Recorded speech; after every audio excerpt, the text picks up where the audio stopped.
Hello, hello et bienvenue sur The Entrepreneur Podcast. Je m'appelle Héloïse et sur le podcast, je t'accompagne à travers mon expérience et des clés concrètes pour t'épanouir pleinement en tant qu'entrepreneur. Ici, on met ton bien-être au centre car tu mérites d'être la main character de ta vie et de ton business. Ensemble, on réinvente les règles pour créer une vie à ton image.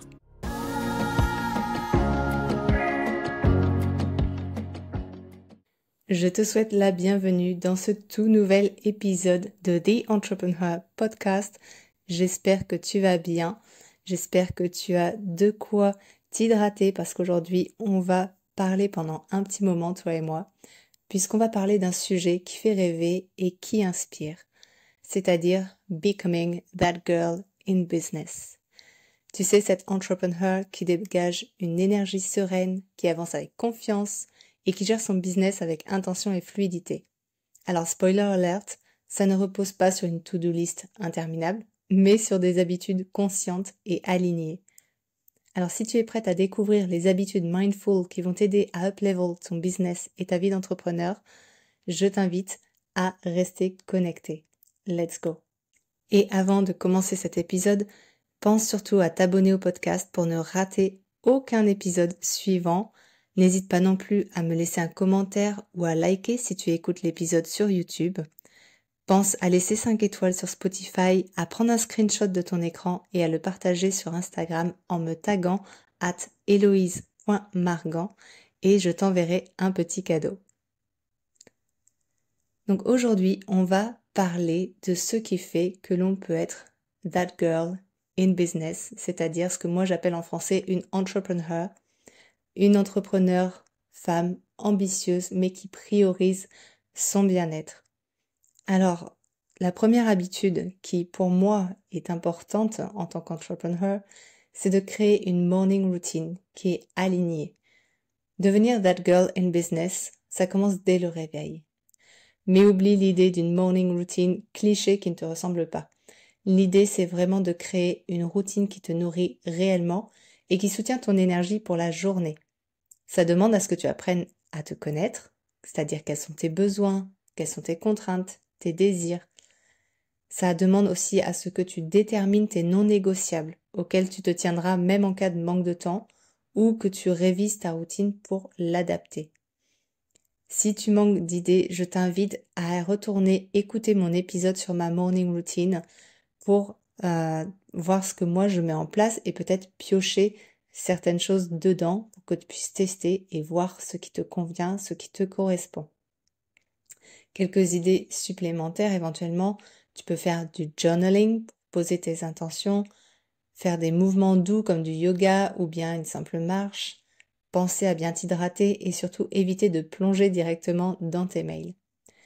Si tu aimes le journaling, j'en profite d'ailleurs pour te dire que j'ai créé des carnets de notes et des carnets de rituels de lune qui sont disponibles sur Amazon et qui peuvent vraiment être tes meilleurs compagnons pour ces moments d'intimité, ces moments de partage avec toi-même.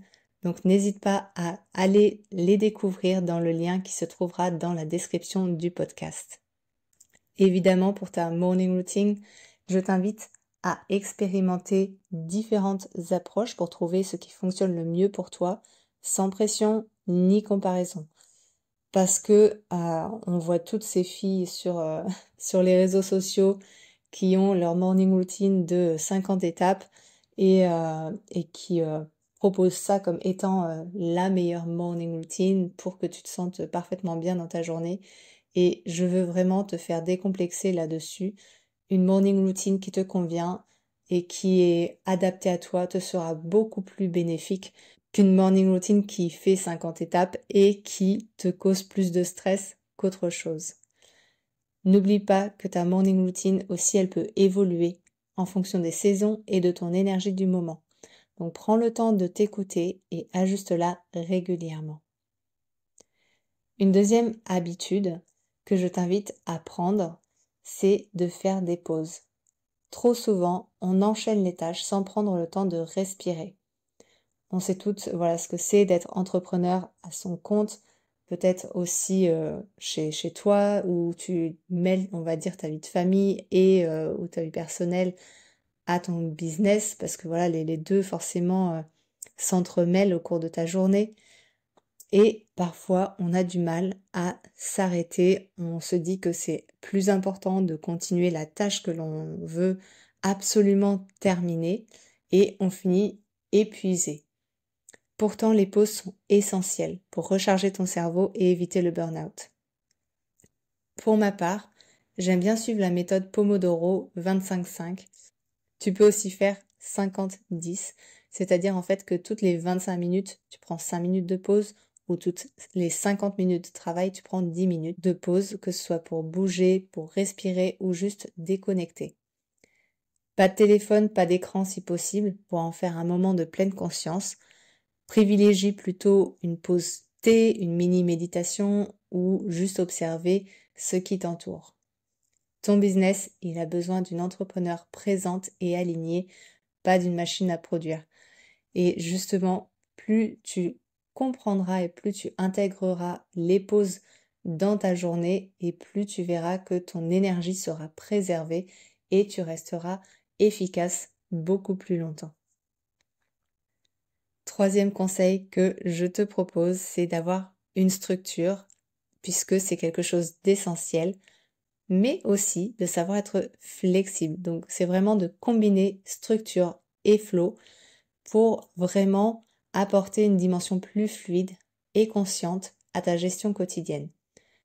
Par exemple, tu peux avoir une structure d'organisation en dédiant certains jours à certaines activités et ensuite adapter lesdites activités en fonction de ton énergie et de tes cycles.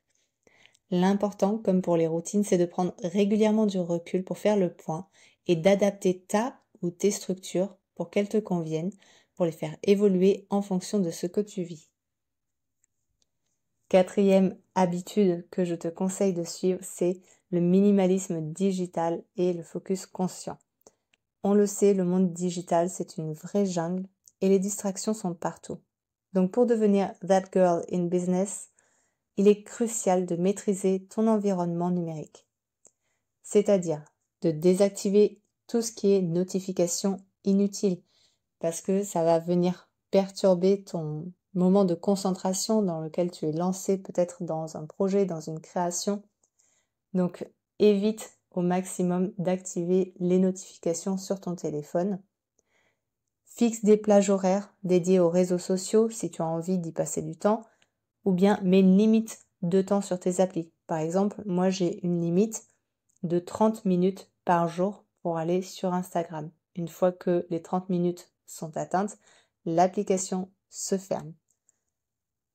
Je t'invite à réécouter l'épisode sur cultiver sa paix intérieure d'ailleurs, dans lequel je te parle un petit peu de tout ça, de comment préserver ta paix intérieure en te détachant justement du monde digital.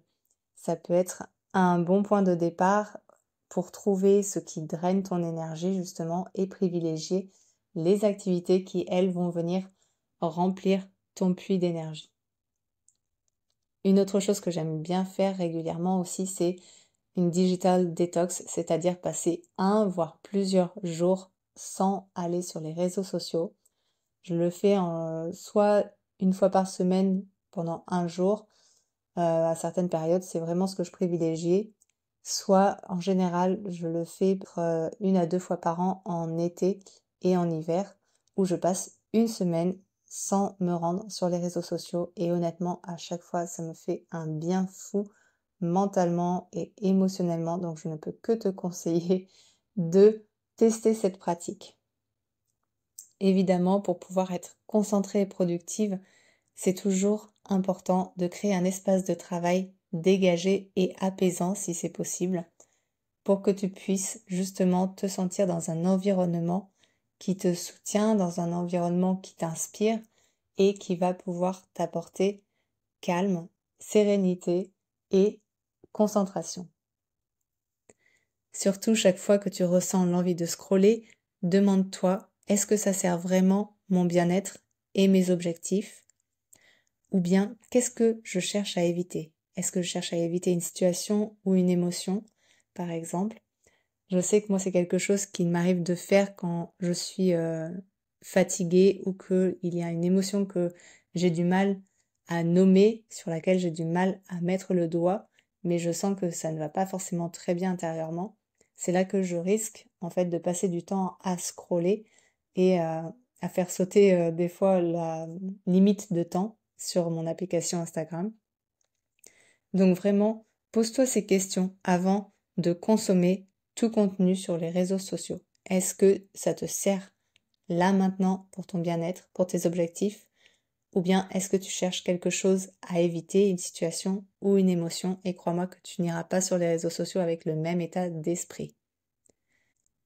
Un cinquième et dernier conseil que je veux te prodiguer sur Being That Girl in Business, c'est d'adopter une approche cyclique et intuitive. Alors si tu n'as jamais entendu parler de cette approche, sache que je te réserve un épisode spécial sur le sujet, car c'est un thème que j'explore et que je mets en pratique depuis 2017. Donc travailler en respectant ton cycle énergétique et hormonal, pour moi, c'est la clé pour éviter l'épuisement et pour rester aligné. Travailler avec ton corps plutôt que contre lui, c'est le secret d'une réussite durable, sans burn-out, sans te sentir dépassé, ni en train de struggling. Donc vraiment, apprends à connaître ton cycle menstruel, à déterminer les phases, à voir quelles sont les énergies associées et à travailler en fonction de ces énergies et tu verras que ce sera un game changer dans ton entreprise. Si jamais tu ne connais rien du tout au cycle menstruel, comme je te le disais juste avant, je prépare un épisode sur le sujet pour que tu puisses justement avoir les clés principales et que tu puisses justement commencer un petit peu à explorer ton cycle. Donc je te donne rendez-vous la semaine prochaine pour découvrir cet épisode. Alors, prête à incarner That Girl dans ton business? Souviens-toi que ce n'est pas une question de perfection, mais d'intention. Chaque petite habitude mindful que tu mets en place te rapproche d'une version plus alignée et épanouie de toi-même. Je serais curieuse de savoir quelles habitudes te parlent le plus. N'hésite pas à me partager tes réflexions sur Instagram ou via le podcast ou même dans les commentaires YouTube, ça me fait toujours extrêmement plaisir de te lire. D'ici là, prends soin de toi et continue à bâtir un business qui te ressemble. Merci d'avoir écouté cet épisode. Si tu l'as aimé, comme je te le disais en intro, pense à laisser un avis et à t'abonner pour ne rien manquer. On se retrouve très vite pour un nouvel épisode. Bye bye!